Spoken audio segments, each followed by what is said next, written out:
Hey guys, Marko here from the Vatican's.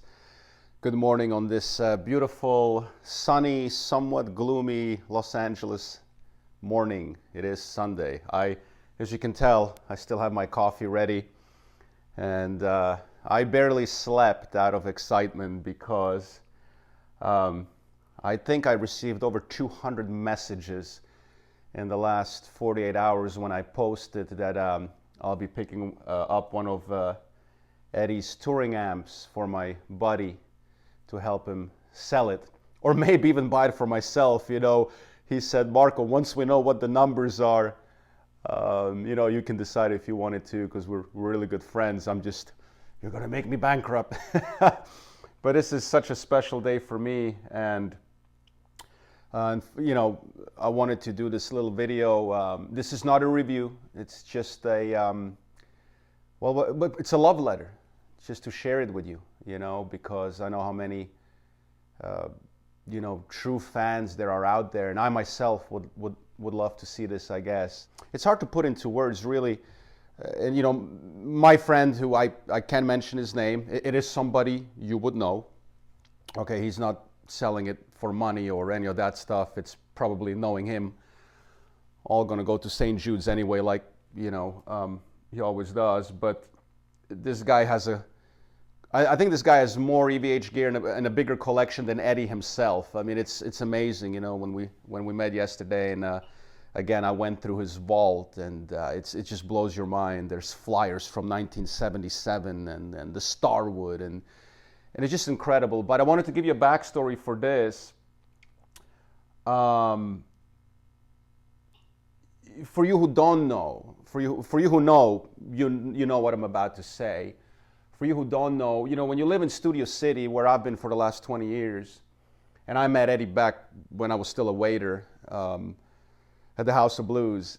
When you live in Studio City, and Eddie's house is about a mile from here, Coldwater in Ventura. Not gonna give you the address, but everybody knows Coldwater in Ventura.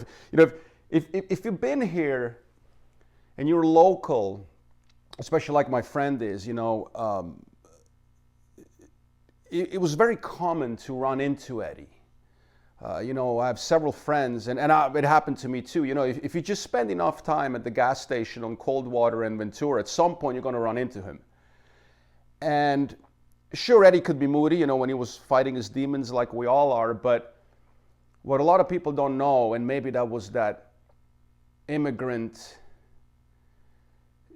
coming from humble beginnings like they really did, and I can relate to that. And there was something what a lot of people don't know, that he was so gracious and so giving. And you who know him or know enough of him know that, but maybe a lot of people don't. And I want to share that because that's a big deal. And he wasn't just giving away gear to Jack White and Billy Corgan and all that stuff. Every time he was talking to a parent that said, oh, my son loves you or wants to learn to play guitar, he'd be like, oh, here, take a guitar home. And it wasn't because the guy had 300,000 billion guitars laying around. It was just, that's who he really was. And I myself was the beneficiary of that. And also, when Jennifer sent him a video of me playing with the Vatican's, what he responded, et cetera, et cetera. But there was something so sincere in his giving. And if you are in the local scene, or you were, if sooner or later you can connect to that. And of course, this gentleman here, he's a little bit older now, but if you were in the scene and you get to know his texts and people around the house and members, sooner or later, if you connect with him, you were pretty certain to get something gifted to you, or end up something you wanted ending up in your hands. I remember my friend Yanni would see him at the gas station randomly over the years, and at some point they were talking an hour and a half, just chilling.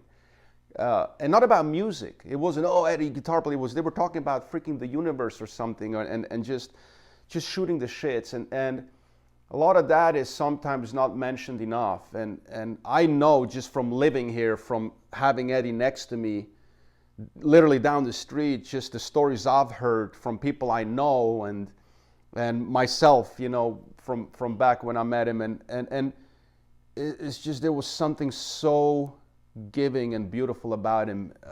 You know, anytime he could support somebody or make a kid happy or give a parent a guitar to take home or something, he would do it. And this amp is no different. You know, it was not uncommon for Eddie to come back from tours and just find himself with too much gear and just start giving stuff away. You know, what's also crazy is how many messages I received when I posted this from people who have amps or gear that he gave away. There was this one gentleman that sent me a message saying that he was able to get his hands on the 5150 from Peavey that Eddie used on the Balance album, which I would kill to own, because that sound was just, oh my God. And then it went to Bruce Fairbairn, the producer, and then somehow ended up in this gentleman's hands, and all stuff Eddie always gifted.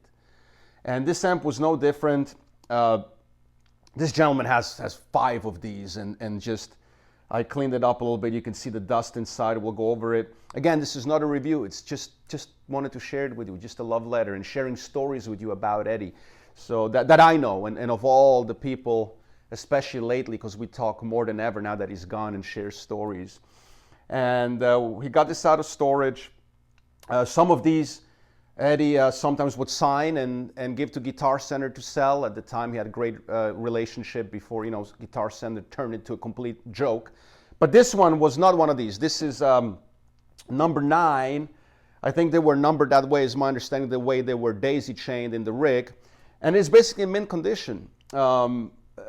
Because those touring amps, as you know, especially the testers, they were in an enclosed box. So they were never really taken out, unlike the amps later, the modern 5150s that are basically just stacked on stage. And inside it's incredibly dusty. And I just wanted to share this with you. And yeah, Eddie just, you know, signed it. And you know what's funny? I was thinking for the last 2 days, and this is one thing I wanted to share with you. I don't know why it feels special to me to play this amp. I haven't even plugged it in yet. We're going to plug it in, of course. And what's amazing is I was asking myself, you know, if you gave me an amp that, I love John Petrucci, right? Love him, awesome player. If you gave me an amp that he played yesterday, I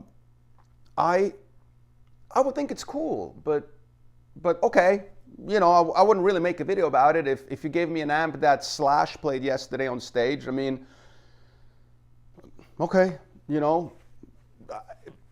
But this just feels different, and I kept asking myself for the last 2 days, why?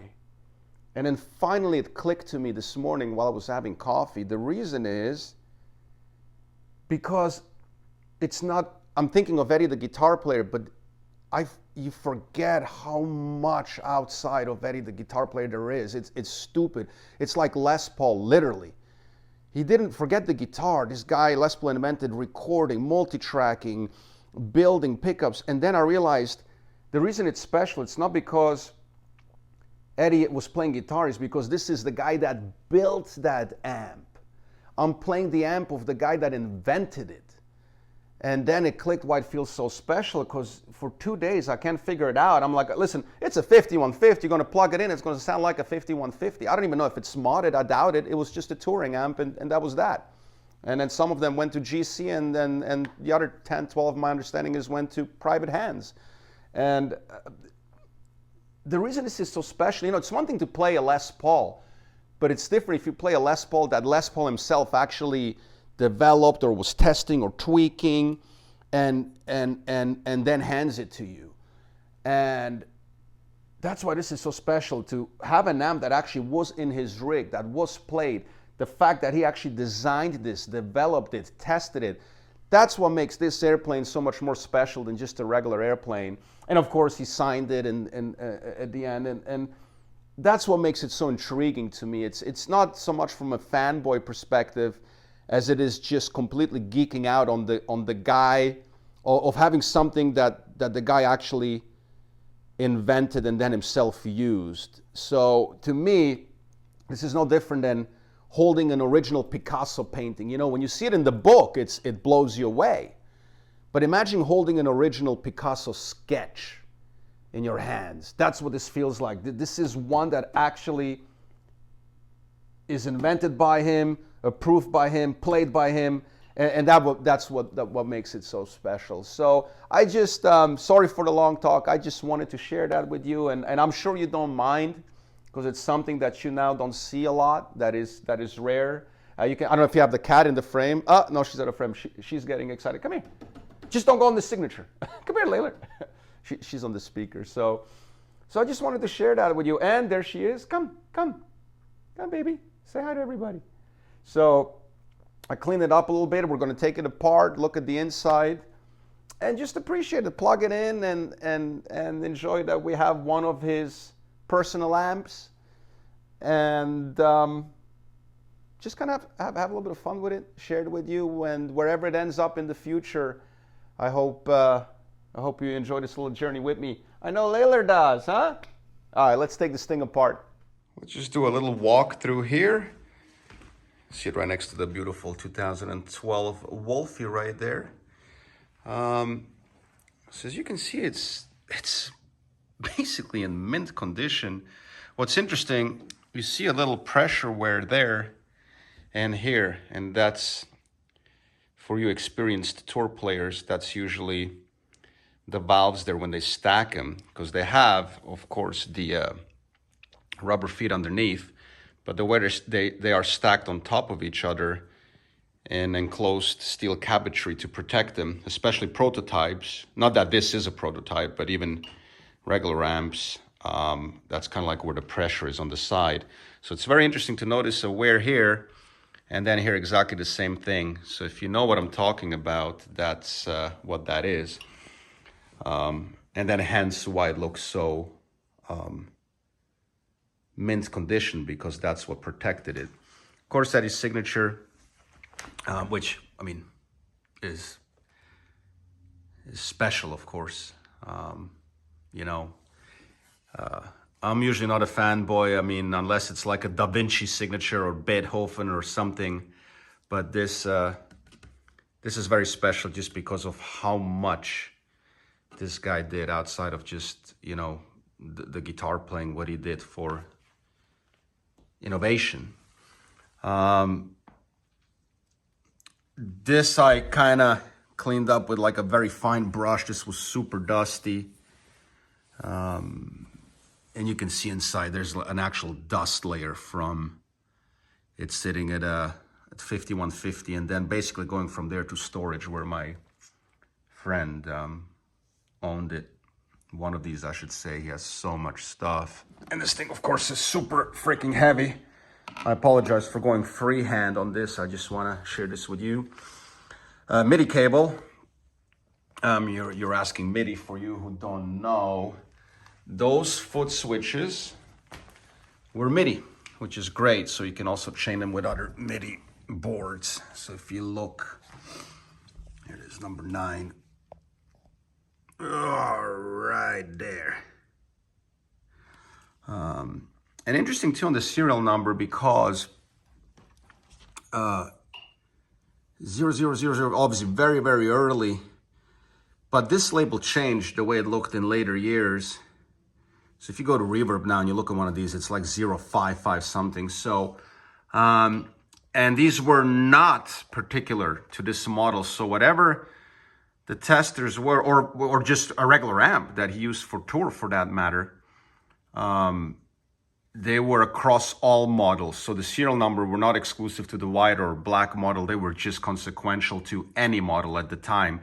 That changed in 2015, where it went model specific, because EVH Gear started releasing EL34s, 6L6s, blah, blah, blah, different models of categories.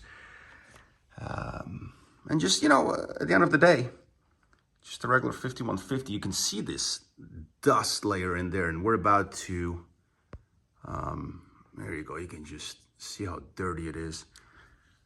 This hasn't been plugged in yet, and what's so amazing is being in storage for 10 years, or 11 years, whatever he said yesterday.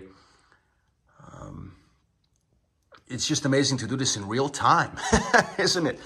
We'll lay it forward slowly, and yeah, nothing unusual underneath here. Again, just fascinating. I feel like an archaeologist, you know, touching a bone of a dinosaur to get so excited. And of course, anytime you get to hold something, this to me is no different than holding something that Jimi Hendrix held. It's special. With these two guys it is. Otherwise, like I said, it's not that big of a deal, but this, with historical implication of who it is, of course, is truly, truly cool. Let's open it up. All right, we took the front and the back off. For you who don't know, I mean, this is just top quality build. It's just like built out of sturdy metal. These things are just such top quality, these plates. Look at that. And again, I'm sorry I'm freehanding this. By the way, if you wondered earlier, these holes are for the grips. There's handles attached. These were obviously removed. And you can just see the dust layer in here. Transformer right there. We got the original sticker there. And, well, you know what? I'll be damned. Holy shit. I think we just found our first mod. That's right, WGC's. Well, I'll be damned. Look what's in here. WXT pluses. Okay, though this amp did not come with these tubes, so Eddie actually, you can see the dust on here. So, like I said, this amp was never opened by the gentleman who owned it, ever. It was probably played at, well, if it was played at all. You can tell it clearly wasn't, but I'll be damned. So, for you who don't know, and I look forward to the YouTube comments, there's people on here that know way more about amps than I do. But these have less microphonics, the WXTs, and they have about 20% more output. And they are clearly an upgrade to the 5881s and the normal standard WGCs that they come with. And again, I look forward to the YouTube comments. You can educate me and, of course, all of our awesome viewers here. The WGCs are the most used 6L6s. These WXTs are clearly an upgrade. And the reason you would upgrade that is if you need more juice. And guess where Eddie needs more juice? Live. There's absolutely no reason whatsoever, unless you just want to blow a couple $100 and then having to rebias it, to upgrade to these tubes compared to the ones that the amp came with. The owner definitely didn't do that. This is clearly per Eddie's instruction. Knowing him, he probably upgraded that, exchanged those tubes, or had his tech at the time do it for that particular tour or live usage. Or some of you might know if he did it to begin with, but this is incredible. And again, we haven't even plugged this in. I have 57 messages of people wanting to buy this thing from all over the world, probably 100 at this point. And look at that, we have found our first mod. Ladies and gentlemen, it does not have the original tubes. So Eddie put WXT pluses in there. And again, I look forward to all the comments, but there's no way the amp came with these. These are basically the same as the amp does come with when it was for sale, but on steroid. And my understanding is these rattle a little bit less. They have a wider plate, is my understanding, and about 20 to 30% more output. And they are just super high. It's kind of like when you buy a sports car, you exchange the exhaust system and the headers. So this is clearly a mod, clearly an upgrade. And if you can just see from the actual sticker on here, obviously not the ones that the amp would have come with for sale. And okay, the cat is going shit over there. I'm sorry for that noise. So incredible. And you know what? It makes total sense. It makes total sense. You didn't really think Eddie was going to stick with normal tubes. Look at just all that dust. So this is just cool, man. I mean, this is just super cool. And I'm about to take a Swiffer. And you know what? Actually, I'm not. I'm actually, well, I don't know if I should or not. I might maybe just slightly Swift it a little bit just to get rid of the chunks. Because remember, I haven't even plugged it in yet. All right, this is the Swiffer now. It just went from white to black. Just did very, very delicate basic. I'm going to leave it more or less original with a lot of dust on. Just because it's beautiful. It was just the dust chunks that would have been maybe not the healthiest to inhale once this thing warms up. But yeah, interesting. Wow, this is just really blows your mind. I'm going to put it back together. And then we're going to put it on the EBH cab. Take the Wolfgang Stealth or maybe the Ernie Ball, one of the two, and just go to town on it. And let's hope she fires up. See you in a minute. Well, here it is, boys and girls. What a sight. And today, we're going to do something that we rarely do. We're going to mic this amp. Royer 121 and a 57, the ultimate dream combo. We're not going to do any effects. But boy, sorry, I'm out of breath. I just carried this thing to the cab and set this up. If you know my videos, I like doing this stuff in real time. I have not turned it on. It is connected indeed, but I have not hit the power on button. Again, and I don't even know, well, if the amp doesn't work, do I still post the video or not? So please turn on, but this is it. We're going 16 straight in because the cabinet is a 50 watt only, supposedly tuned for 6L6s, EL34, which goes really well with the Satriani head. Really GH12, the same speakers. I think just the inside double wiring is a little bit different. It wouldn't matter. 50 watts is all we need. I mean, this thing is so effing loud if it works. But this is the do or die moment, guys. And here we go. I'm about to see if that red little lamp goes on or not. All right, guys. Here it is. Final moment. And we are about to turn it on. As you can see, I have it now wired to the board. I have the cables in the back going into the effects send and into the speaker. Cables plugged in. I don't have the MIDI plugged into the foot switch because I don't care about that. I want to make sure the channels work by themselves individually on the front panel. And we are in the front there. So here we... By the way, the foot switch has, of course, the separate effects loop button, just like the modern one. But of course, this one is a little bit longer and is MIDI, remember. And here we go. This is the one, otherwise this whole operation is for nothing. And, oh, we got launch. Honey, the amp works. Yeah. I know the wife has been with this on this journey every step of the way. So this thing has not been plugged in for many years.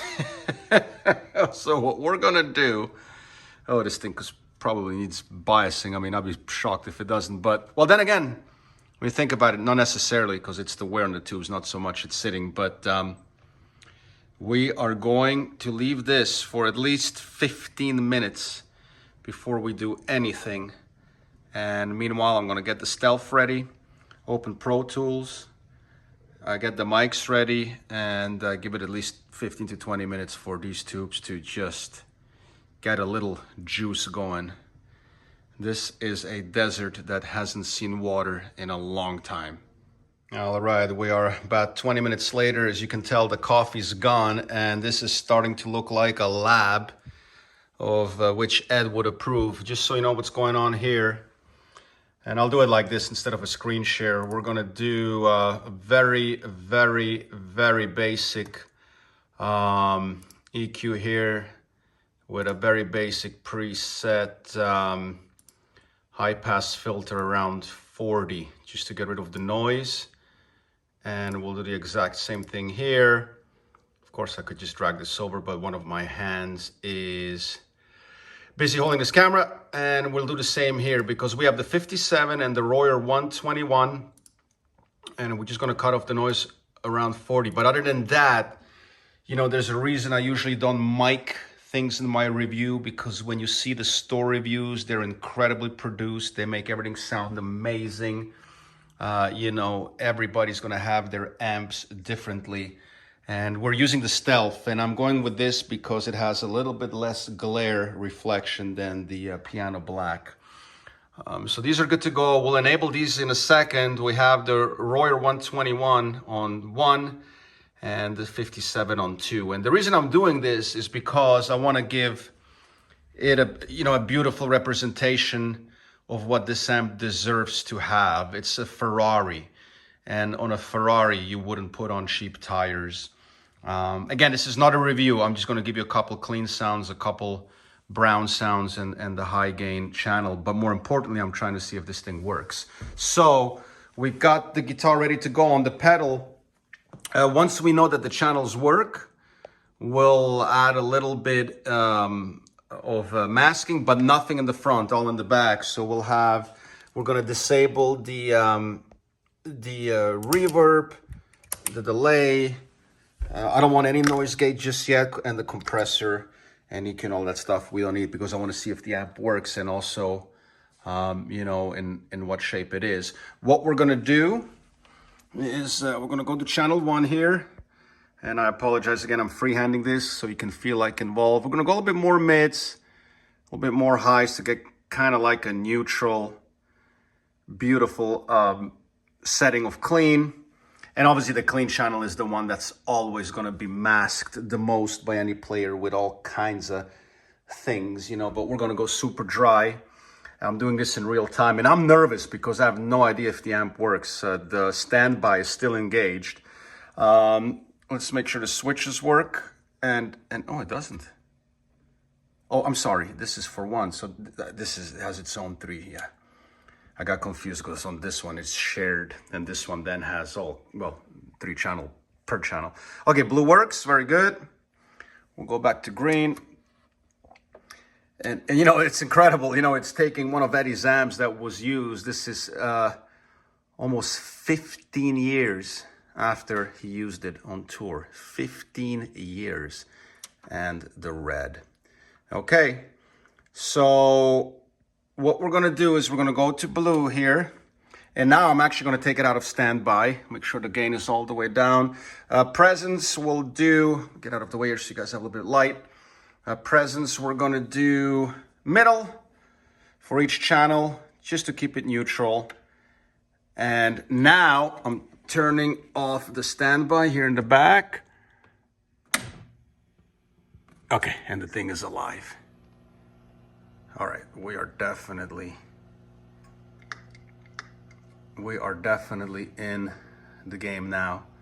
So, and you know what? We'll preset the blue channel as well. So, you know, right off the bat, I'm sorry, what we're gonna do, we're gonna go gain about, we'll go for a classic brown sound.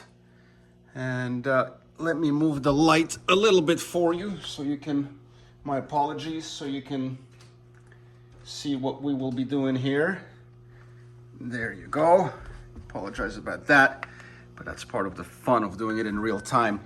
So gain is down for now until I have the guitar in my hands.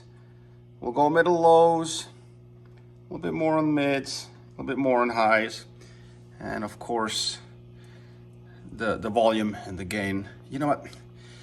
Maybe we'll go about here for now. Okay.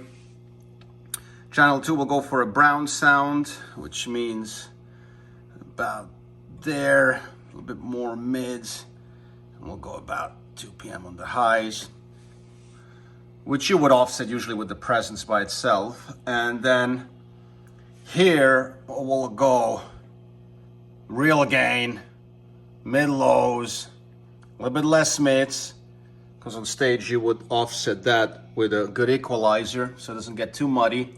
This obviously will be for solo and shredding. We'll go high here. There you go. And then volume, of course, is going to be, you know, probably that much, because this thing is going to be screaming effing loud. So, you know, let's see where that puts us. We'll make sure each channel works completely dry. And then just for the love of it, we'll add a little reverb and delay just so it doesn't get too boring. All right, let's start with that. All right, guys, here we are, the big moment. I'm plugged in, and as you can tell, my position is a little bit different than usually. Pro Tools is ready. I'm gonna turn on the record button and then overlay the audio so you hear it through the Royer and the 57. The reason I'm doing this position is because the star today is not here, and the playing, the star, is this beautiful thing, you know. I was just talking to a friend on the phone, and great analogy, you know, any Ferrari is special, but if you have one that Enzo himself drove and tweaked and used, it just makes it extra special, you know. So here we go. Let's make sure we got line, and here we go.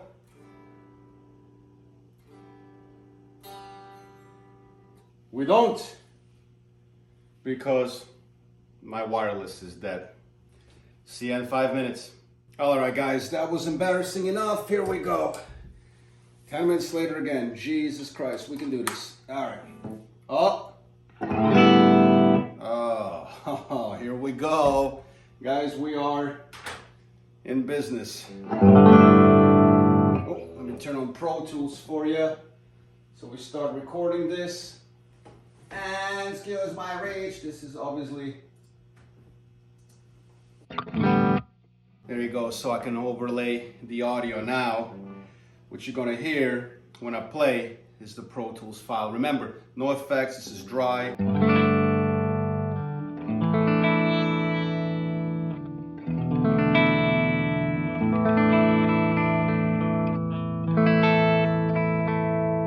Wow.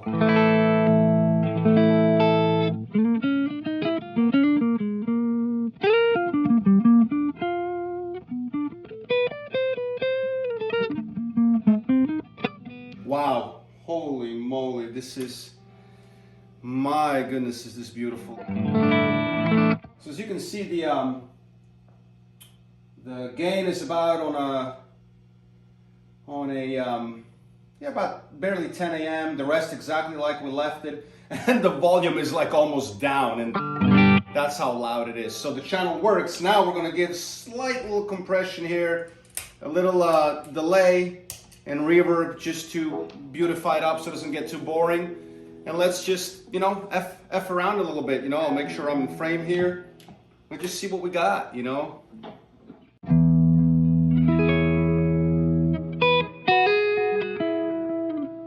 Wow.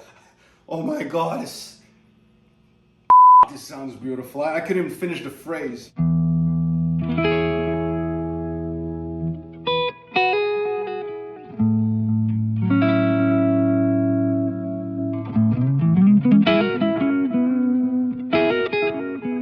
The little gain I have on the clean channel.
song. Purposely choosing these because of all the open voicings. Again, as you know, in my other reviews, that's how you expose the amp and the pickups for that matter. Here it wouldn't matter because both are just incredible. I mean, it's like an Enzo car. It's a Ferrari car and a Ferrari engine. It's just porn from both sides.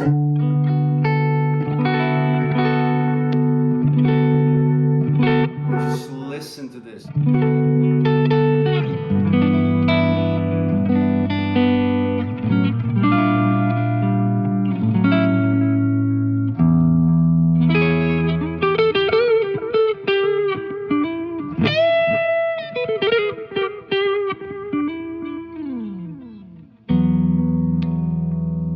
Jesus, wow.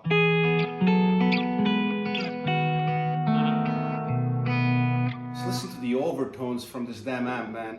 This is an amp that hasn't been plugged in 15 years, guys. This is stupid.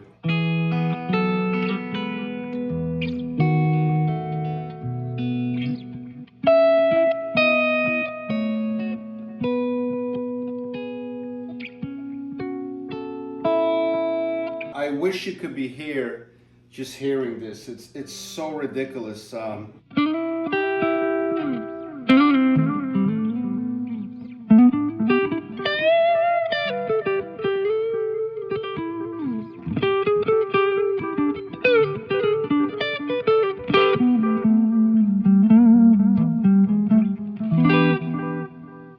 something picky, just hear the overtones.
I don't know, man. Unless you and I can invent something more beautiful that's called Channel 1. Wow. Wow. Holy moly. I mean, you know, there's, wow, yeah, I don't know what to say. Let's just go to Channel 2. All right, guys. Wow, speechless. We're on the, I just hit the button for Channel 2, brown channel, and here we go. I haven't tried it yet. You can hear the noise now, so what I'm going to do is put on the noise compressor, which is in the effects loop, so it doesn't affect the sound. Let's hear the difference. Quiet. And as you can tell, when I have it on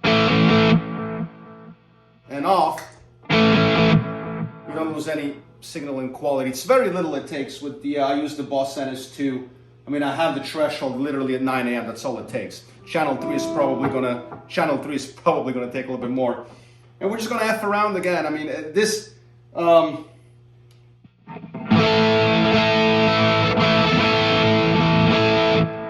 this is pure brown sound. And you know what I'm gonna do? I'm gonna take the delay off here so that we just have a little verb. And I'm gonna, let's see, the gain is on 2 PM, lows. You know what, we'll put the lows in the middle. The mid's 1:30, high is about 2 PM. And then the presence on channel 2 about 1 PM. Okay, that'd be kind of like your starting point for brown sound on these, from what I remember at least, having played the PVs. You know, let's just have some fun. We'll just do some voicings. and see how it sounds.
One of the most beautiful little melodies written. I think you know what it is, and I saw the loop station in my peripheral vision. I was like, we're doing this.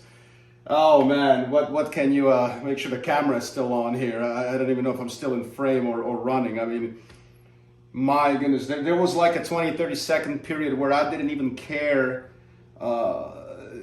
it just sounds so good. I don't even think the Royer 121 does it justice. And guys, this is not produced. This is, you saw it, a little high pass filter, and that is that. But I just want to play like a chord. And listen, I can play. I can go into the whole shredding thing and do all of that and watch one of my music videos. But I don't want to. It sounds so good. All I want to do is just an open chord. And I'm pretty dirty here. And you can hear every single overtone. It is so good. And again, this is not because it's Eddie's amp. You guys can let me know in your comments how much you think at this point. The amp has been on for almost 2 hours. I dumped the video, edit a little bit, come back here. And so it's been on for, what, a couple of hours now. And you tell me if those tubes that are in there make the difference, those X pluses. So, but and this is on volume 1, man. I mean, this is, the volume is barely even cranked. You go any louder, and it obviously this amp is not meant for home. And my God, oh dear Lord. I mean, I'm sure they all sound this great. I haven't played one of these in forever. It's really been forever ago, but my goodness, does this channel 2 sound great. I mean, this is, oh wow. Well guys, this is it, down to the last channel 3, and I just switched over. I haven't, here's without the noise suppressor, pretty noisy, and with it engaged. So what a difference. Wow. So we're volume is barely even open. I mean, this amp, having it at home is like having a LaFerrari and using it in local traffic. It makes no sense. This is a freaking you know, just a power beast. And you know guys, it's really interesting to kind of see where this is all going to end up. You can see it's getting dark. I spend all day on this. I probably look like hell, but you know, it's I don't know what the word is I'm looking for.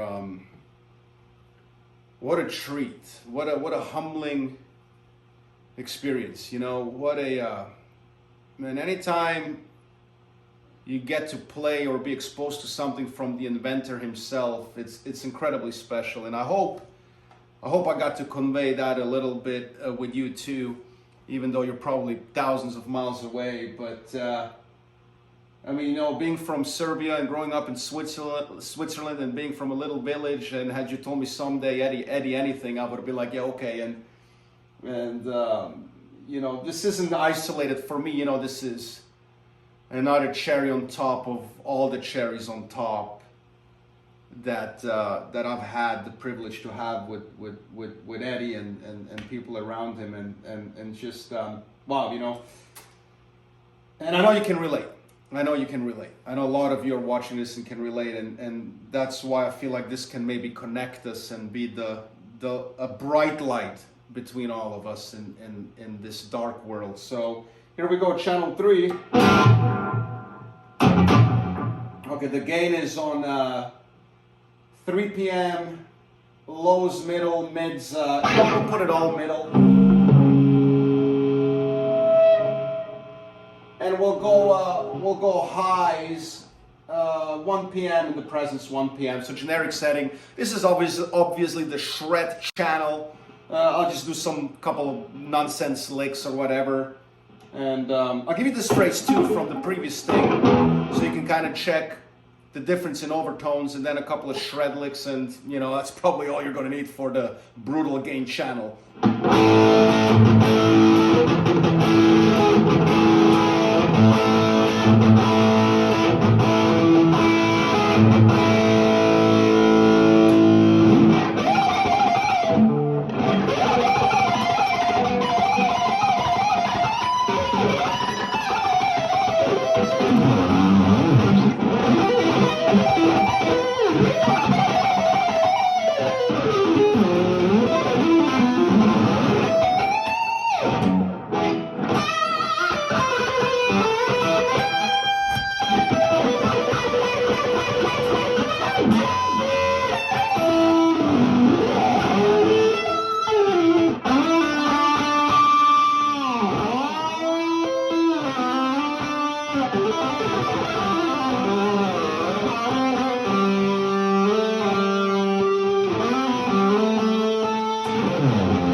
So much gain.